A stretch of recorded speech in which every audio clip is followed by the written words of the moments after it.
Hey everybody, it is Record Time with Chris, episode 26. Welcome. Today, I'm recording this. It is the afternoon of Wednesday, September 26th, and that date might be important. Later, you'll see. And hey, so yesterday, it was time for this, the annual 10 Bands, 1 Cause promotion, fundraiser, better name. Fundraiser kicked off yesterday.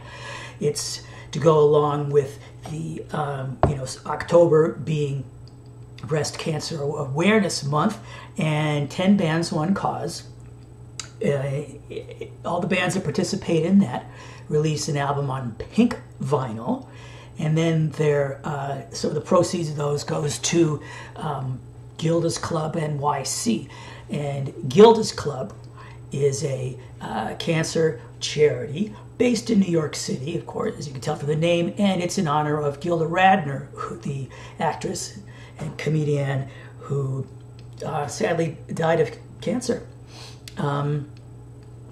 So as you can kind of see the list here, but we've got this year, it's new albums, brand new albums by Guar and Lucinda Williams. You can see them at either side of the bottom row. You got Metallica, you got Portugal the Man, you got Lord Huron, Dustin Kensrue, Gary Clark Jr. You can see a little bit of his goatee probably right here. We got Mastodon, 4 Years Strong, and Blue October. So like I said, the first ones came out yesterday, and the other ones will be out the next several Tuesdays throughout the month.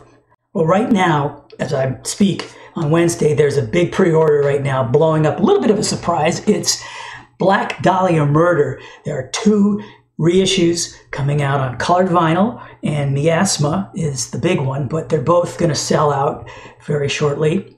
Hopefully they're still available by the time you watch this.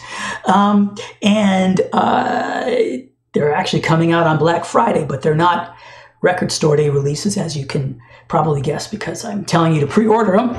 They're just normal colored vinyl that's coming out that day. In fact, there's already a lot of really good stuff already not related to record store day that's going to be on that day. So, there's always a couple people who kind of sniff at the record store day list when it comes out. Well, there's plenty of other stuff.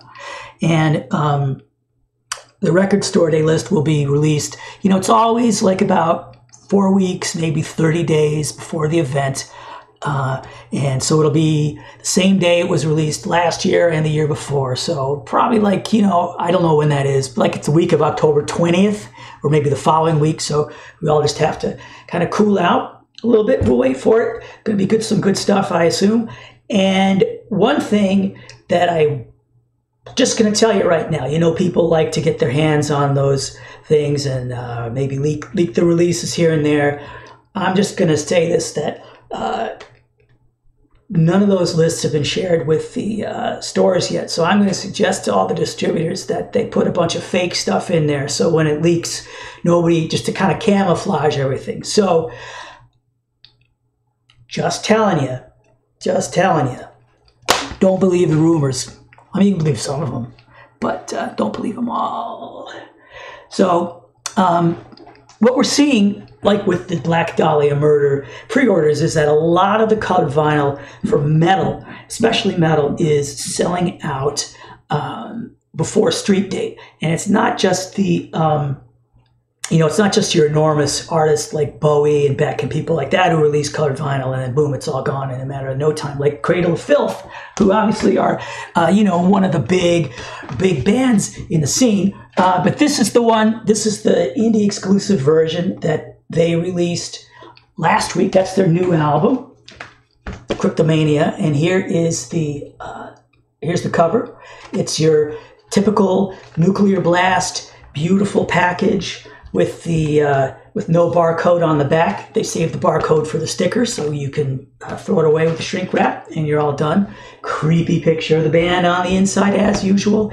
And this sort of motif here continues on to the printed inner sleeves. Now, if you've probably seen those records from the late 60s and the late 50s, early 60s, you know, like this one where you've got these like totally like Technicolor blown out colors.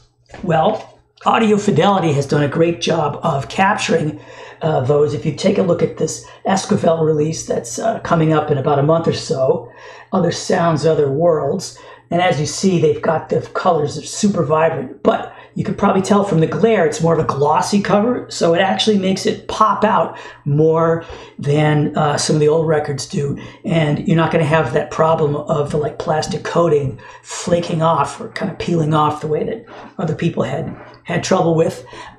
This sounds fantastic. It was pressed at QRP, so that copy that I had just showed you, I listened to the other night, dead quiet, wonderful, sounds great, and there's really cool stereo, you know, stuff going on there. So you enjoy that if you're into it.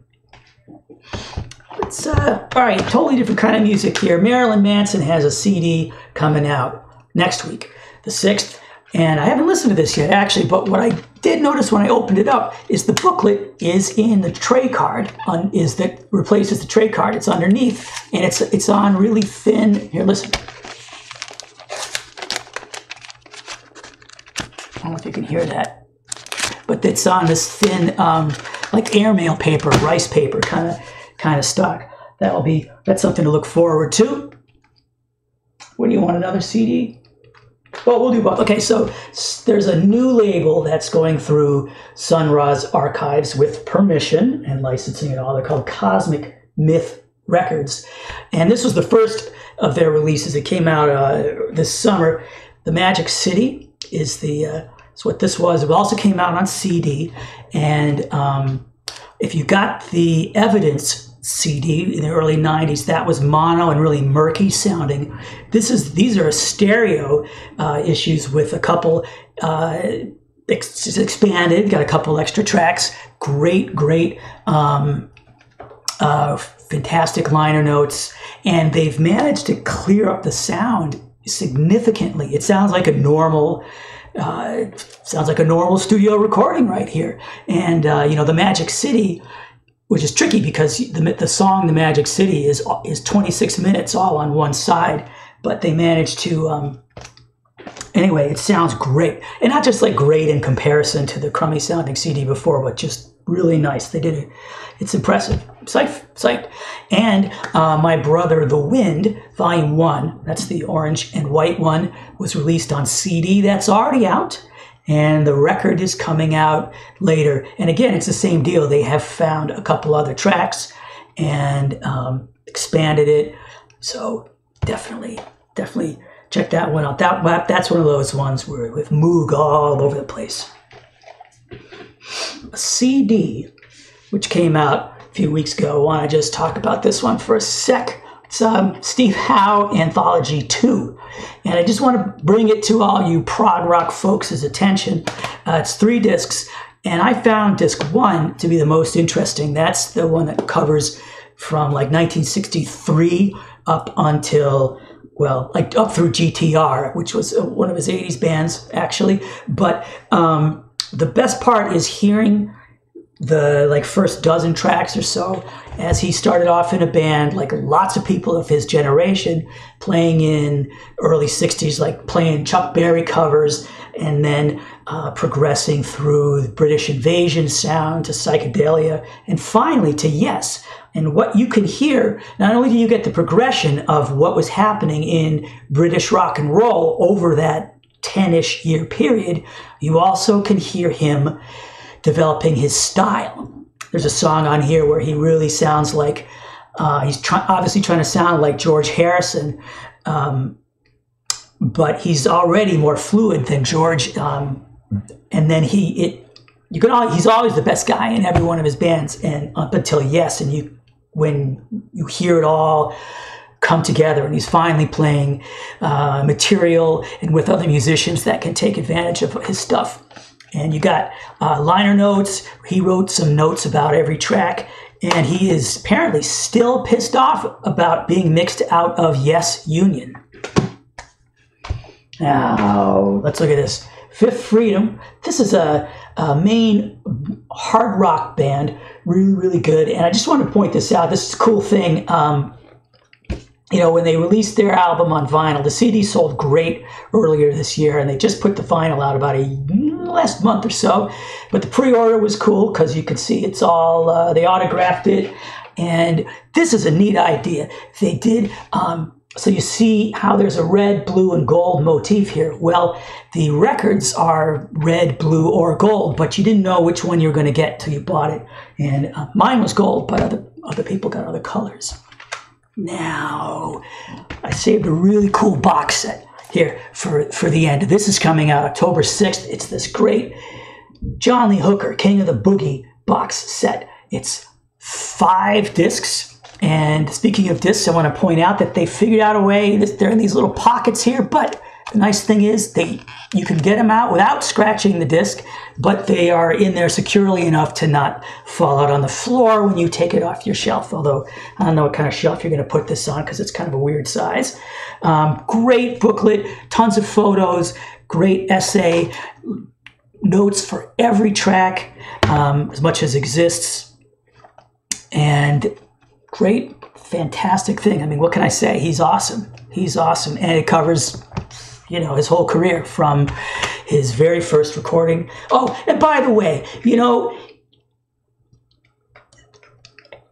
not a lot of people can start off their recording career with a song like Boogie Chillin', but he did. That's why he's awesome. One of the many reasons why he's awesome. Also, a week later, October 13th, they're remastered and reissuing this The Best of Friends album, which was like a compilation late in his life that had a lot of his collaborations with all kinds of people. Clapton and who else is on here? Tupelo. So Van Morrison. Well, anyway, pretty cool. Jimmy Vaughn, people who would have been psyched to play with him.